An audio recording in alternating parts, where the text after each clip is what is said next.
राष्ट्रपति Xi Jinping और रूस के राष्ट्रपति व्लादिमीर पुतिन की मुलाकात हुई। यह मुलाकात विंटर ओलंपिक खेलों की शुरुआत के मौके पर बीजिंग में हुई, जिसके लिए रूस के राष्ट्रपति व्लादिमीर पुतिन अपने विशेष विमान से बीजिंग पहुंचे। इसके बाद व्लादिमीर पुतिन और शी जिनपिंग के बीच बैठक हुई। इस बैठक में दोनों नेताओं ने मौजूदा हालात पर चर्चा की और फिर दोनों देशों ने एक साझा बयान जारी किया, जिसमें यूक्रेन के साथ जारी तनाव में चीन ने खुलकर रूस का समर्थन किया, जबकि बदले में रूस ने ताइवान के मुद्दे पर चीन के दावे का समर्थन किया और ताइवान को चीन का हिस्सा माना। यही नहीं, चीन और रूस ने यूक्रेन और ताइवान पर अमेरिका के सवालों को अपनी विदेश नीति और अंदरूनी मामलों में दखल की कोशिश बताया, जिस पर अमेरिका ने एक बार फिर दोनों देशों को घेरा। So our objective is to deny Russia the opportunity to use these lies to justify an invasion of Ukraine. America पहले ही इस बात की आशंका जता चुका है कि रूस यूक्रेन पर हमले की तैयारी में है और इसलिए रूस ने यूक्रेन की सीमा पर अपने 1 लाख से ज्यादा सैनिकों की तैनाती की, जबकि रूस इसे अपनी आत्मरक्षा के लिए उठाया गया कदम बढ़ा रहा है,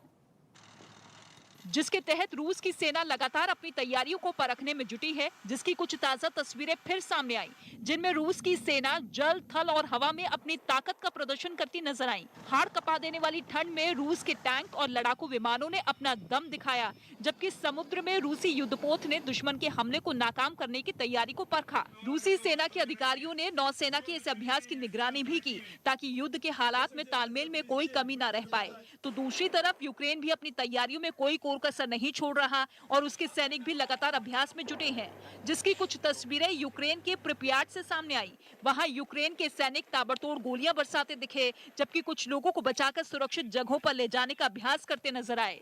लेकिन इस तनाव के बीच पुतिन और जिनपिंग की मुलाकात से ताइवान और यूक्रेन का संकट और गहराने की आशंका बढ़ गई है। इससे पहले भी चीन यूक्रेन के मुद्दे पर खुलकर रूस का समर्थन कर चुका है और उसकी मांगों को सही ठहरा चुका है, जो कि उसने अमेरिका और नाटो के सामने रखी थी, जिनमें एक मांग ये थी कि यूक्रेन को नाटो में शामिल ना किया जाए, जबकि दूसरी ये कि यूरोप में अमेरिका और नाटो की सैनिक गतिविधियों पर रोक लगाई जाए। मगर रूस की इन मांगों को नाटो ठुकरा चुका है, जिससे रूस भड़का हुआ है और इसीलिए वो यूक्रेन के साथ अमेरिका और नाटो की कार्रवाई का जवाब देने के लिए यूक्रेन की घेराबंदी में जुटा हुआ है, जिसे भारत का पड़ोसी चीन सही बता रहा है। रूस को जवाब देने के लिए अमेरिका अपने सैनिकों के साथ हेलीकॉप्टर और हवाई जहाज को मार गिराने वाली 300 javelin anti tank missile Ukraine को पहले ही भेज चुका है, जिसे रूस अमेरिका का भड़कावे वाला कदम बता रहा है। और अब चीन के ताजा रुख से यूक्रेन और रूस विवाद खत्म होने के बजाय